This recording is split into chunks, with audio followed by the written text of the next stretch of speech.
The reason Harry is in court is because he is appealing a decision made by the UK courts from a few years ago that sided with RAVEC in saying that there was nothing wrong with how they came to their decision about downgrading his security. That decision was made in February of 2020. Whatever you think of Harry and Meghan's decision to leave, there was supposed to be a transitional period of 12 months where they could get on their feet and get settled. Removing their security at that time was incredibly dangerous. To me, it seems like another example of financial abuse in an attempt to get Harry and Meghan back into the fold. Because as we've seen from Charles, you can easily buck up and pay for your relatives' security when they're no longer working royals, which working royals is really only a phrase that I've heard since Harry and Meghan left the royal family. And I'm not totally convinced that it's not one of the excuses made to not give them the level of protection afforded to other royals. Because as Harry's barrister said in court yesterday,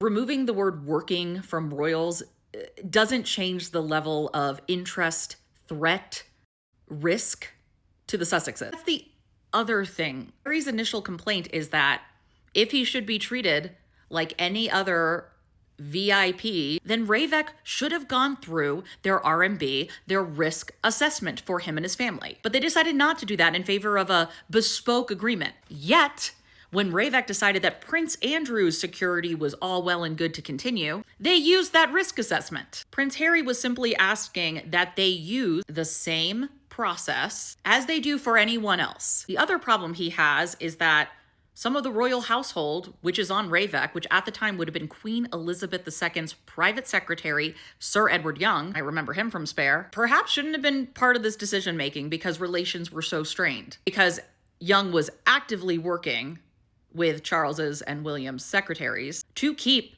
Harry and Meghan in the UK. I mean, we all read about that Sandringham agreement. So yes, this is a unique case, but Harry's argument is it doesn't make sense to not follow through with the set protocol that RAVEC uses to assess risk to a royal or a VIP when in the UK. The other thing is that Harry is not asking taxpayers to pay for it. He has said he will pay for it himself. And I understand there's this argument that I don't really know if we want people paying for police. Also, if this is a special case, why not allow it? There are a lot of reasons why Prince Harry would want royal security. And again, I don't care what you think about Prince Harry. He's the youngest son to Charles. We have heard from people in government, from people who assess terror threats. What Harry and particularly Meghan deal with is on a whole nother level. And we have seen this play out because there are people in jail, things that they have said or done related to Prince Harry, Meghan, and their children. So for all the protocol sticklers, you should be supporting Prince Harry's push for a fair and honest assessment of risk to his family when they are in the UK as royals, because they're royals no matter where they go, and the same kind of risk assessment that everyone else gets. Like, again, Prince Andrew.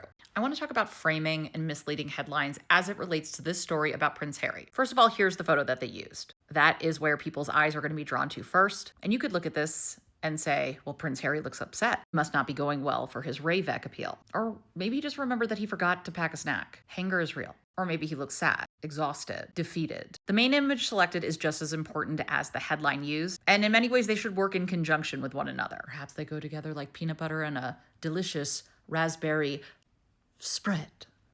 Here's the headline. Prince Harry escorted out of court by bodyguards after outburst. Well, when you add in that and the look on his face, you might be thinking, did he lose his cool? Did he snap and now he's feeling regretful? First few paragraphs before an ad don't give you much. Prince Harry was dramatically hurried out of court during a hearing over his security arrangements. Still sounds pretty bad for Harry. And then you find out what actually happened. While the rooms were being cleared for the private part of the hearing, a member of the public shouted towards the prince. Quote, she showed her support for Harry as he left the courtroom saying, I support you, Prince Harry. Redundant, but okay. Harry's bodyguards got between them. The woman went on to say, if you're members of the press, you're the reason he's no longer in England. You just see the headline in the picture, which most people do, especially with the way news stories are shared online. People rarely taking the time to click and read the whole story. This gives a very different impression of what you can expect and what may have happened here. This headline easily could have read, Prince Harry escorted out of court by bodyguards after outburst from the public. or after outburst from a member of the public. Let's just say for a second that this piece was just about this outburst,